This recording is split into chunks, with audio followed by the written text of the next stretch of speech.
కృష్ణా జిల్లా తోట్లవల్లూరులో బాధితులను పరామర్శించారు మాజీ ఎమ్మెల్యే కైనే అనిల్ కుమార్. ఉప్పులూరు కోడి పందాల బరిలో జరిగిన ఘటన అత్యంత దారుణమన్నారు. డబ్బులు ఇస్తామని కూలి పనుల కోసం పిలిచి పని చేయించుకున్న తర్వాత డబ్బులు ఇవ్వకుండా దొంగతనం మోపటం హేయమైన చర్య అని దుయ్యబట్టారు. కూటమి పాలనలో దళితులకు రక్షణ లేకుండా పోయిందంటున్న కైలే అనిల్ కుమార్తో మా ప్రతినిధి అశోక్ ఫేస్ టు ఫేస్.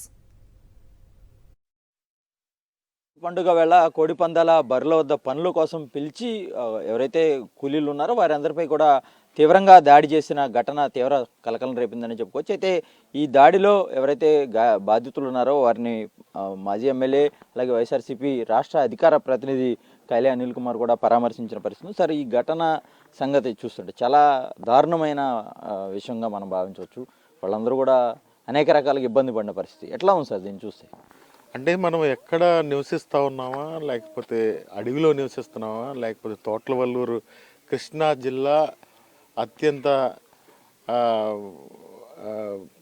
ప్రతిష్టాత్మకమైన అంటే చాలా చైతన్యం గలమైనటువంటి ఈ ప్రాంతంలో నివసిస్తున్నామా నాకేం అర్థం కావట్లేదు.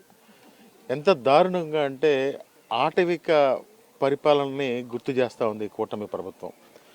కూటమి ప్రభుత్వం అంటే వాస్తవాలు కనీసం వాటిని పరిశీలించకుండా పోలీసు వారు కానీ ఈ ప్రభుత్వం కానీ పరిశీలించకుండా పేదవాళ్ళ పరిస్థితి ఏ విధంగా ఉంటుందనే దానికి దీనికే నిదర్శనం అని చెప్పి నేను కూడా భావిస్తూ ఉన్నా. వాళ్ళు రోజుకి 3,000 రూపాయలు పని కోసమని అక్కడికి తీసుకెళ్ళిన వాళ్ళు తాళ్లతో కట్టేసి, నేను మొన్న ఆ వీడియో చూస్తే చాలా దారుణమైన పరిస్థితి ఉంది. తాళ్లతో కట్టేసి, ఈ వీడియో చూడండి ఒకసారి. తాళ్లతో కట్టేసి ఎక్కడ జీవిస్తూ ఉన్నామో మనకు అర్థం కావట్లేదు. తాళ్లతో కట్టేసి ఒక్కొక్క మనిషిని పట్టుకుని కొట్టి వాళ్ళ కుటుంబ సభ్యులు వచ్చే వరకు వాళ్ళని హింస పెట్టి, పైగా అవతల వాళ్ళ మీద ఎక్కడ కూడా కేసు పెట్టకుండా ఏదో ఒక SC/ST కేసు పెట్టేశాం అని ఒక మనిషిని రిమాండ్కి పంపించామని చెబుతూ ఉన్నారు. ఇంత దారుణంగా ఒక్కసారి ఆలోచన చేయవలసిందిగా ఈ మానవ హక్కుల సంఘాలు కానీ SC/ST కమిషన్ కానీ నేను కోరుతా ఉన్నాను. ఎందుకంటే పని కోసం వెళ్ళారు. పని కోసం వెళ్తే ఆ పని దగ్గరికి